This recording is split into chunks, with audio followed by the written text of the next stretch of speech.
¿Tú sabías que en la Revolución Francesa hubo un montón de problemas sociopolíticos? Hubo caos, destrucción, muertes. Se inventó la guillotina. Pues fíjate que pese a todo eso, los matemáticos de allá de la Francia dominaron completamente la historia de las matemáticas de esa época. Así pues, son 6 los personajes protagonistas de esta historia. 6 las personas que cambiarán el mundo con un lápiz y papel, que incluso en plena toma de la Bastilla en aquellos entonces lograron mantenerse firmes trabajando, logrando así ser responsables en gran parte de las principales líneas de fuerza que acarrearán una proliferación explosiva en las matemáticas en el siglo XIX. Estos personajes son conocidos como Lagrange, Condorcet, Monge, Laplace, Legendre y Carnot. Y pues, ¿quiénes son estos personajes, no? O sea, ¿por qué tan reconocidos? Pues déjame te platico un poquito de su historia para que vayas entrando en contexto. La primera persona de la que vamos a hablar es un físico, matemático, astrónomo y no sé qué otras más cosas, quien destacaría en varias ramas de las matemáticas, como lo son el cálculo de variaciones, la resolución algebraica de ecuaciones, la teoría de números, la teoría de las funciones analíticas y el cálculo diferencial e integral. Esta persona es nada más y nada menos que el señor Joseph Louis Lagrange, o como sea que se pronuncie. Nació el 25 de enero de 1736 en Turín y luego de echarse una lectura sobre el álgebra, como que le empiezan a gustar eso de las matemáticas y pues luego entra en contacto con los trabajos de Newton, Leibniz, Euler y de los Bernoulli. Y con solo 18 años comenzó la correspondencia matemática con Fagnano y con Euler. Fíjense, pasó un carro, a ver si no se escucha. En 1755 enseña en la Escuela de Artillería en Turín y en esa misma época redacta sus primeras memorias, hablando sobre la propagación del sonido, el problema de los isoperímetros y además expone el cálculo de variaciones mediante un nuevo método, el cual hizo ganarse un lugar como extranjero en la Academia de Berlín en 1756. Con solo 19 años comprueba que los métodos de Euler en el cálculo de variaciones no tienen toda la simplicidad deseable en un tema de análisis puro. Arrincona las consideraciones geométrico-analíticas de los Bernoulli y de Euler para sustituirlas por un método puramente analítico y un simbolismo más apropiado. Así pues, describe en una carta dirigida a Euler su método, al que Euler llamaría más tarde como cálculo de variaciones. En 1758, el PP junto con otras gentes funda lo que pasará a ser conocida más tarde como la Academia de Ciencias de Turín, en la que publican la liberación de la Luna, que es un pandeo muy raro que tiene la Luna al orbitarnos, y las desigualdades de los satélites de Júpiter. Ajá. ¿Y se acuerdan que les dije que había obtenido un puesto en la Academia de Berlín? Pues fíjense que esto sucedió gracias a un viaje que tuvo con la marquesa de Caraccioli, algo así se dice, no sé.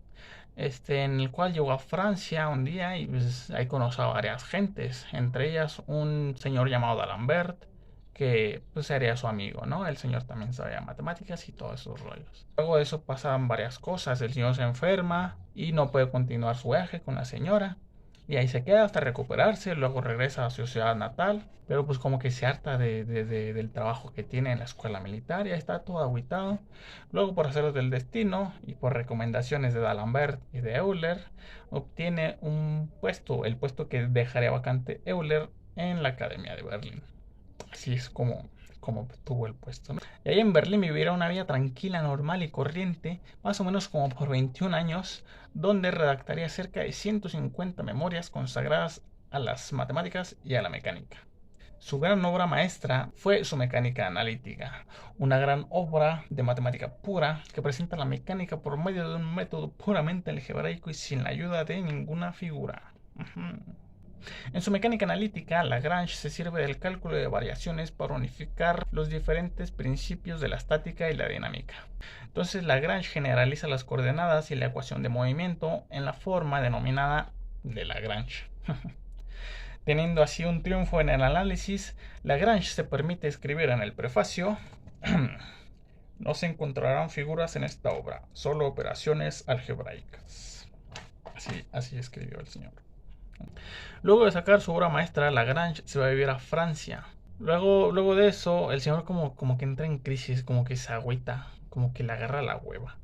Y pues de hecho, estando en crisis el señor, queriendo estar en paz mental, va y se mete al mero núcleo de la revolución. Y pues ahora le va a tocar sobrevivir. Siendo políticamente neutro, pues porque al señor no le gustan eso de las guerras y la violencia. La revolución conocerá sus horas más dramáticas y Lagrange se salvará por poco de algunas conspiraciones. La primera vez gracias a un señor químico que con la ayuda de una orden del Comité de Salvación Pública se libra del decreto que destierra a todos los extranjeros, a cambio de trabajar para el ejército. Después, en los días del terror, cuando varias gentes del sistema de pesos y medidas son expulsadas de la comisión, e incluso Lavoisier es ejecutado después de su expulsión, Lagrange se salva por segunda vez y inmediatamente piensa en largarse ahí de Francia. Pero eso le traería otros problemas y pues al final mejor dice que siempre no. Mejor se queda ahí a ver qué pasa. Y tras quedarse en la Francia, pues decide salir adelante. En 1795 obtiene la presidencia de un instituto llamado Instituto Nacional. Se hace profesor en la escuela normal, es nombrado profesor en la escuela politécnica, Napoleón le cubre honores, haciéndolo miembro del Senado conservador, gran oficial de la Legión de Honor, conde del Imperio. Finalmente, el señor concluye una carrera de 60 años consagrados a las matemáticas, un 10 de abril de 1813, a sus 77 años, no habiendo odiado a nadie ni hecho ningún mal, porque como ya les había dicho, el señor era muy pacífico. La siguiente persona de la que vamos a hablar es considerado como uno de los pioneros en la aplicación de las matemáticas a las cuestiones sociales, y en particular a la estadística y la probabilidad. Su nombre, Marie-Jean Antoine Nicolas Caritat de Condorcet, o algo así. Filósofo, matemático, político y quién sabe qué otras más cosas. Nacido en Rivermont en 1743 en el seno de una familia rica. A los 18 años defendió una tesis del análisis matemático ante D'Alembert y Clairaut, algo así se pronuncia. En 1769 sus trabajos científicos le valieron un sillón académico en París, aunque no se sabe muy bien por qué, ya que sus trabajos, sus ideas generalmente eran imprecisas, oscuras, a veces insólitas, inexactas. Pero pues era rico, quién sabe, ¿eh? No sé. Titular de la Academia de Ciencias, colaboró en la enciclopedia, luego le gustó eso de la política y le introdujo al movimiento revolucionario. En 1785 publica un ensayo sobre la aplicación del análisis a las probabilidades de las decisiones debidas a la pluralidad de votos. Este sería el primer intento de construir una matemática política y social de este señor.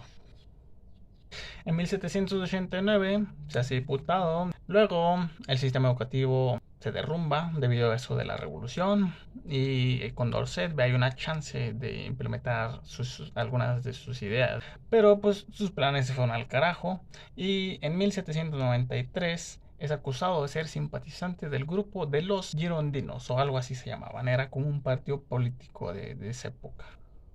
El señor se da cuenta de esto y se esconde durante un rato, escribe unas cosillas. Luego sale de su escondite, inmediatamente es arrestado y encerrado en una prisión. Al siguiente día es envenenado en la prisión y muere.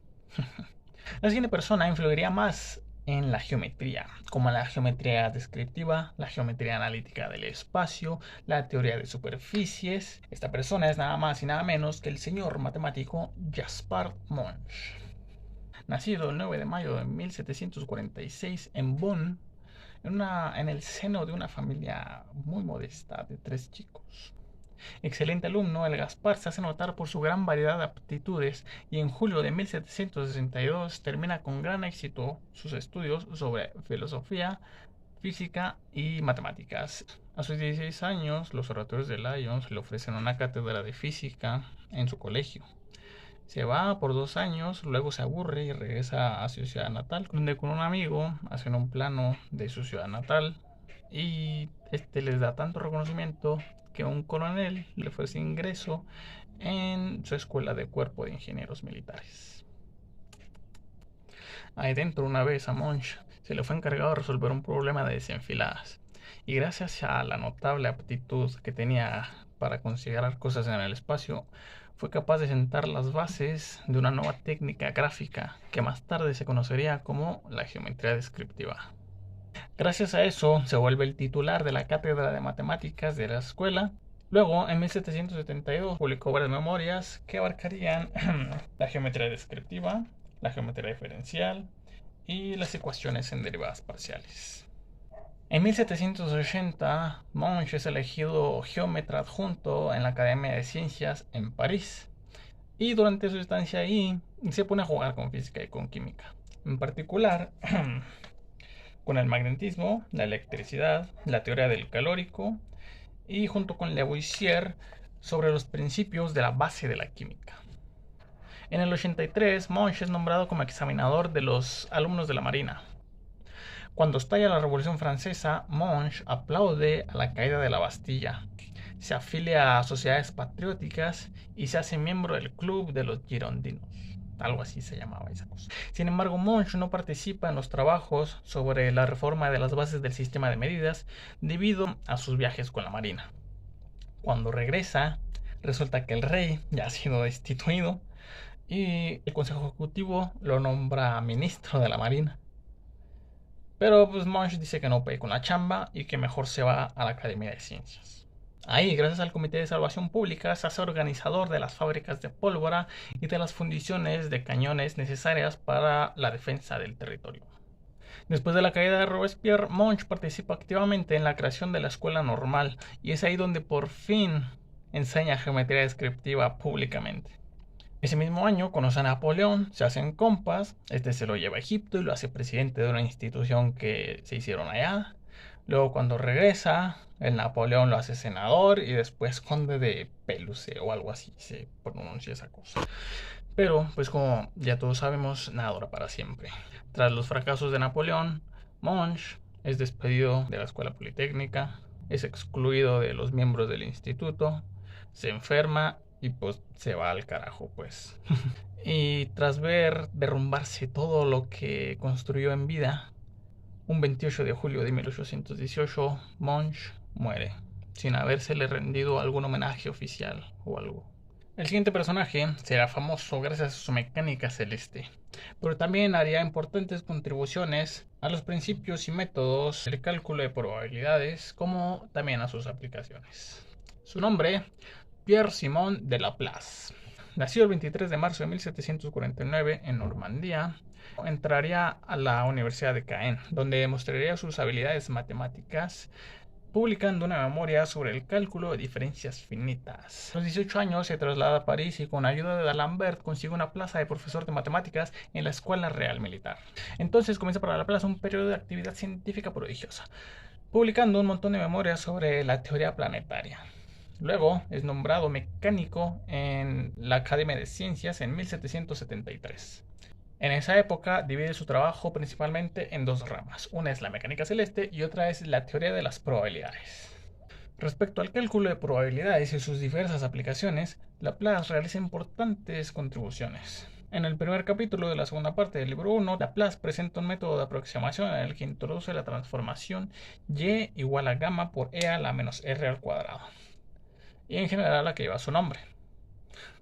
La función f se llama la transformada de Laplace de la función g. En otro trata, por ejemplo, de aproximación de funciones de números muy grandes. Y en siguientes capítulos habla, por ejemplo, de las leyes de la probabilidad, del método de mínimos cuadrados, la aplicación del cálculo de probabilidades a la investigación de fenómenos y sus causas, la solución al problema de la aguja de Buffon para la aproximación del número pi, y un montón de cosas más que hizo este hombre en muchos capítulos. Respecto a la mecánica celeste, Laplace acumula los trabajos de Newton, Clairaut, D'Alembert, Euler y Lagrange sobre la figura de la Tierra, la teoría de la Luna, el problema de los tres cuerpos y las perturbaciones de los planetas. La célebre ecuación de Laplace se encuentra en su mecánica. Su mecánica celeste fue precedida en su exposición sobre el sistema del mundo. En esta exposición, Laplace presenta en algunas páginas su hipótesis sobre el origen del sistema solar, en la cual dice que nuestro sistema solar se formó a partir de una nebulosa, cuyo centro pasaría a ser lo que ahora es el Sol. Esta, al enfriarse y estar rotando, se desprenderían algunos fragmentos que empezarían a rotar sobre sí mismos y a su vez sobre su centro, sobre el Sol. Pues en uno de esos fragmentos es donde vivimos nosotros. Durante la Revolución, Laplace primero forma parte de la Comisión del Sistema de Pesos y Medidas, pero luego es expulsado por un decreto que estaba por ahí. Durante los días del terror, se va a otra ciudad y ahí trabaja tranquilamente en su exposición del sistema del mundo. Y una vez pasada la tormenta revolucionaria, hace una nueva vida, ¿no? Una nueva vida más tranquila. Da clases de matemáticas en la escuela normal, forma parte del Instituto Nacional. Hasta el último momento, Laplace consagra todos sus instantes a la ciencia. Después de 1806, vive casi enteramente en Arcueil, algo así se llamaba la ciudad. Y el 5 de marzo de 1827, unos días antes de cumplir los 68 años, muere en París, 100 años después de Newton y casi el mismo día. Este otro personaje destaca sobre todo en teoría de números, aunque sus contribuciones son bastante amplias en la rama de las matemáticas. Su nombre, Adrien-Marie Legendre.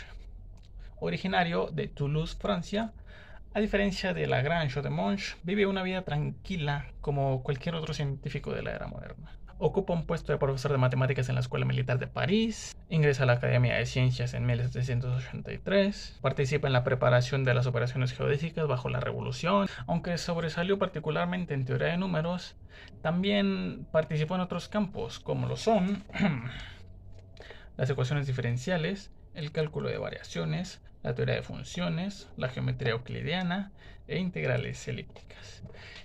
Y sus tratados de matemáticas fueron durante mucho tiempo un clásico en la enseñanza de matemáticas, como los elementos de geometría, el ensayo sobre la teoría de números, ejercicios del cálculo integral y otros muchos que no voy a mencionar.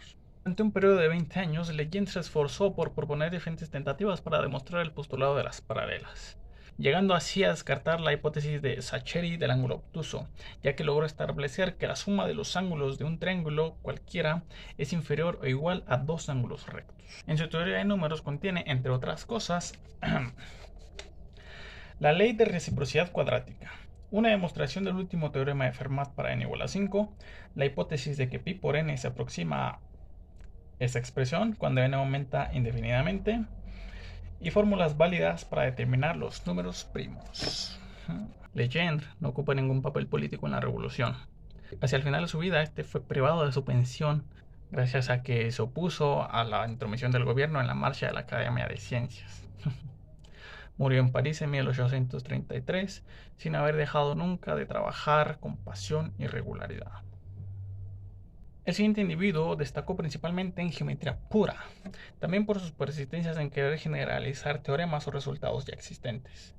Este hombre, junto con Monge, son los padres de la geometría pura moderna. Lazare Nicolas Marguerite Carnot, algo así, es el siguiente en la lista. Matemático, político, ingeniero, militar, físico, poeta, un señor multiusos.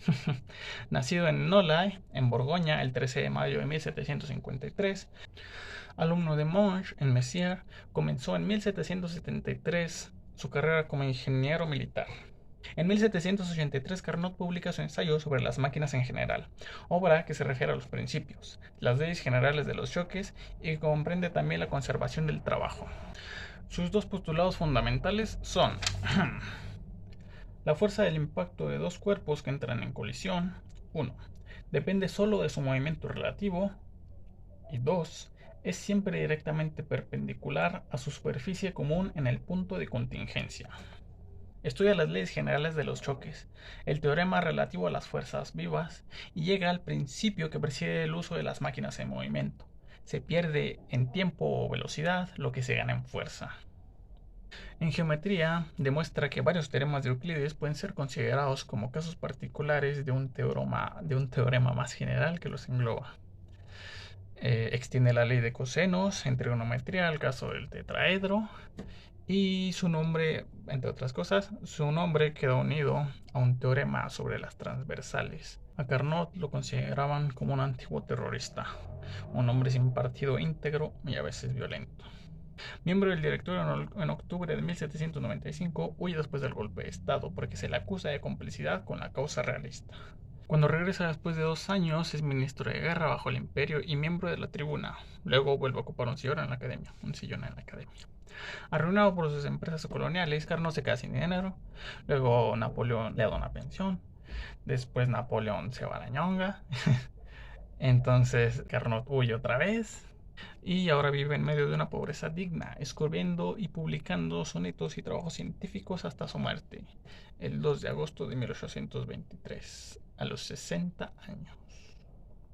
Ahora, ante el avance tan grande en las matemáticas en aquellos tiempos, la gente empieza a ver que todo ya se está complicando más y que va a ser muy difícil avanzar, seguir avanzando en el campo de las matemáticas. Y pues como que la gente se empieza a agüitar por eso. El 21 de septiembre de 1781, Lagrange escribía a D'Alembert que le parecía también que la mina de las matemáticas era ya muy profunda y que debían abandonarla por un tiempo. Por otro lado, Condorcet decía que se estaba lejos de haber agotado todas las aplicaciones del análisis a la geometría y que más bien el estado de la ciencia se encontraba todavía en sus comienzos ante la inmensa carrera que se le dibujaba. Añadía también que nuevas aplicaciones, al margen de su propia utilidad, eran necesarias para el progreso del análisis y que daban origen a nuevas teorías. Pues Condorcet tenía razón en mostrarse optimista, porque en el siglo XIX sería todavía más perro que el siglo XVIII, tanto a nivel de la riqueza de los conceptos como al de la innumerable cantidad de contribuciones que serían realizadas en él.